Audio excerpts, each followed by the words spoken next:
Sometimes movies get it right and sometimes they don't.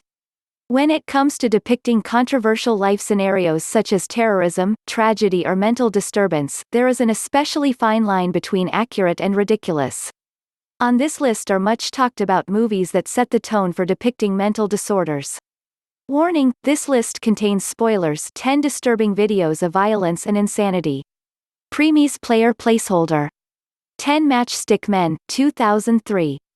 Nicolas Cage has some truly terrific films under his belt. One of these is the fantastic black comedy Matchstick Men, in which Cage plays Roy Waller, a con artist suffering from OCD and Tourette syndrome. Roy and his partner Frank swindle people out of their hard-earned cash by selling marked-up water filtration systems. When Roy unexpectedly suffers a severe panic attack, Frank convinces him to go to a psychiatrist. Roy's obsessive rituals include compulsive vacuuming and opening and closing a door 3 times before walking through it. He experiences extreme anxiety when people walk through doors without performing the ritual. Bright sunlight also exacerbates his Tourette's symptoms. Pile on top of this extreme agoraphobia and you have an unforgettable performance by a theatrical actor.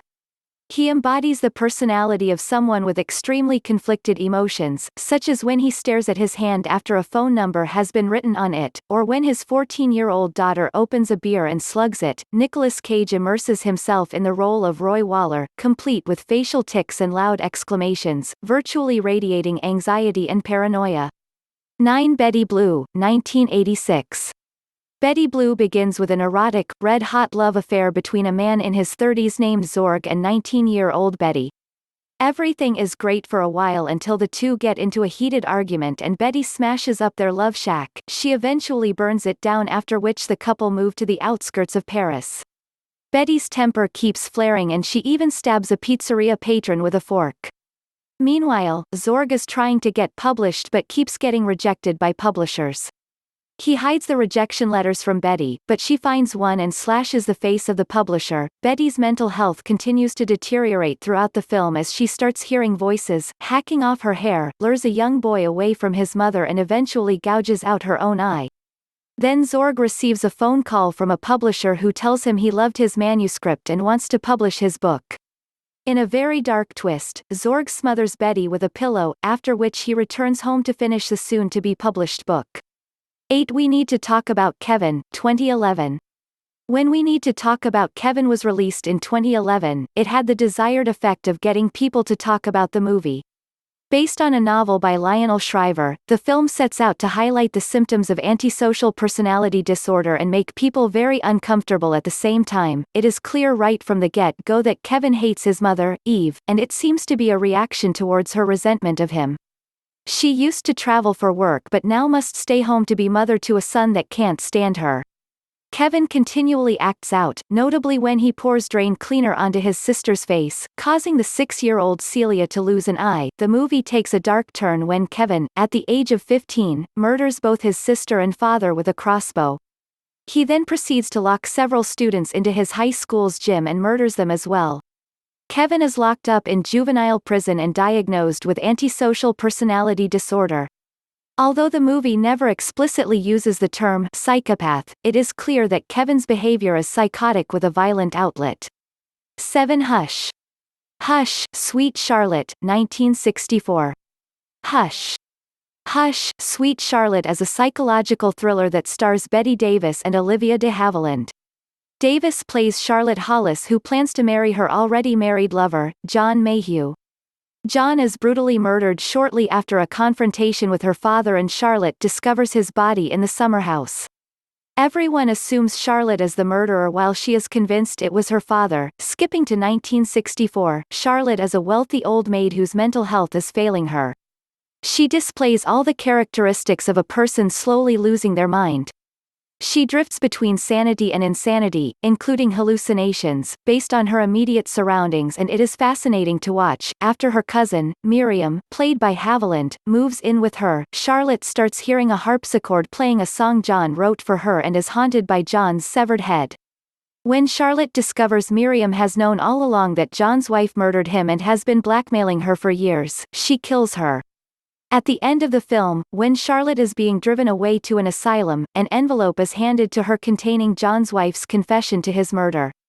6. Gaslight, 1944. Gaslighting is not a new term in 2020.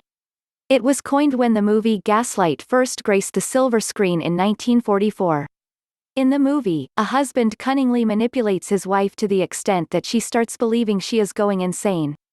After charming her into marrying him, he slowly isolates her from the world, sets up situations where the lighting is unexpectedly dimmed, and objects disappear and reappear. He eventually succeeds in convincing his wife of her own insanity. The twist to this story is that the wife, Paula, is not the one with the mental disorder. Her husband, Gregory, is and displays many of the characteristics of a psychopath. The movie intensely and accurately depicts the lingering effects of gaslighting when in its final moments Paula still isn't sure of what is real and what isn't and suspects that the knife in her hand might just be a figment of her imagination. 10 Things You Probably Don't Know About Hit Cult Movies 5 Black Swan, 2010. Black Swan follows the life of a ballerina named Nina, played by Natalie Portman, who finds herself having to compete for a part in a production of Swan Lake. Her competition comes in the form of Lily, a newcomer played by Mila Kunis. Nina has a dysfunctional relationship with her narcissistic mother and has psychological problems causing her to self-harm. However, the movie's portrayal of Nina's psychotic breakdown makes it difficult to ascertain which of her injuries are real and which are imaginary. Nina is terrified all the time, and as she suffers hallucinations that threaten the line between reality and delusion, it becomes apparent that she also suffers from obsessive-compulsive behavior and an eating disorder. Natalie Portman does a fantastic drawing the viewer into her world and keeps them on the edge of their seats as she fights to maintain her sanity. Portman won the Oscar for Best Actress for her role in this gripping film. 4. A Beautiful Mind, 2001. A Beautiful Mind is based on the life of John Nash, Princeton mathematician and Nobel laureate, and was inspired by the best-selling novel by Sylvia Nasar. Nash displayed symptoms of schizophrenia around 30, suffering from delusions and paranoia.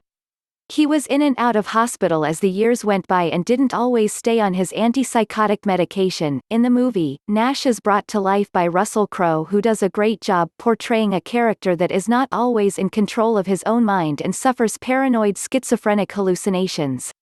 He stops taking his meds because of the severe side effects and suffers a relapse which causes him to leave his infant son in the bathtub with the water running. His wife, Alicia, gets to the baby in time but realizes Nash has relapsed when he tells her his friend, Charles, was watching their child. Nash realizes at this point that the three people he keeps seeing do not actually exist. Yet he refuses to restart his medication regime and simply ignores the hallucinations. This seems to work, and after being allowed to teach again, he finally wins a Nobel Prize in 1994. As he accepts his prize inside a Stockholm auditorium, his hallucinations appear again, and he sees three figures watching him. He refuses to let his illness win and just briefly glances at them before leaving the auditorium. 3. Psycho, 1960. Sir Alfred Joseph Hitchcock was one of the most influential directors in film history. He gave the world memorable films such as The Birds, Dial M for Murder, Mr. and Mrs. Smith, and of course Psycho. While Psycho will always be remembered for the infamous shower scene, it is also considered to be one of the earliest slasher films and one of Hitchcock's best efforts. Most critics agree that the Norman Bates character, played by Anthony Perkins, accurately and chillingly displays the symptoms of a person diagnosed with dissociative personality disorder, DID. Bates is unable to deal with his childhood trauma that saw him lose his father and killing his own mother, Norma. He develops DID so that he doesn't have to deal with his extreme feeling of guilt. He carries on conversations between his mother's corpse and himself. His Norma personality is extremely jealous of any woman that Norman feels an attraction to and becomes violent enough to kill. When Norma completely takes over Norman's mind, he dresses as her and satisfies her bloodlust. 2. Joker, 2019. Set in 1981, Joker takes the life of Arthur Fleck and turns it into a spiral of darkness and insanity. Joaquin Phoenix took on the role of Fleck and portrays a character who failed at being a stand-up comedian and eventually becomes a criminal struggling with mental illness. Fleck lives with his mother in Gotham City and suffers from pseudobulbar affect, PBA, which causes him to laugh at inappropriate times. He is assaulted by 3 rich men who work for Wayne Enterprises and shoots them all. When the murders are condemned by mayoral candidate Thomas Wayne, protests erupt in the city leading to social funding cuts. This causes Fleck to have to make do without his much-needed medication. After learning that his mother lied about his adoption, he murders her and then proceeds to murder his co-worker, Randall. He also kills a talk show host for mocking his laughing disorder and comedy routine. Towards the end of the film, rioters bust Fleck out of the police car he is riding in after being arrested, and Fleck dances for the crowds while they cheer him on. Joker earned itself 11 Oscar nominations, and Joaquin Phoenix won the Best Actor award at the 2020 ceremony. One Flew Over the Cuckoo's Nest, 1962. The late Kirk Douglas turned Ken Kesey's novel, One Flew Over the Cuckoo's Nest, into a Broadway play. Kirk played the main character, R.P. McMurphy. His son, Michael Douglas, later produced the film along with Saul Zaentz.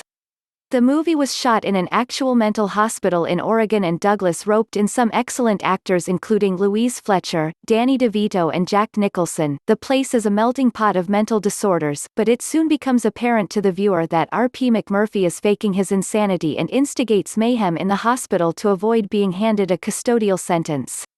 When he assaults a staff member, however, he receives electroconvulsive therapy as punishment. McMurphy's arch-enemy, Nurse Ratched, is eventually revealed to be conniving and manipulative. The other inmates include Chief Bromden, who seems to suffer from paranoid schizophrenia and believes that Ratched is a machine, and Billy Bibbit, who has psychological issues stemming from his relationship with his mother and can't stop stuttering. George Sorensen has an extreme dirt phobia, while Martini sees hallucinations all the time. One Flew Over the Cuckoo's Nest won 5 Academy Awards including Best Picture, Best Actor and Best Actress.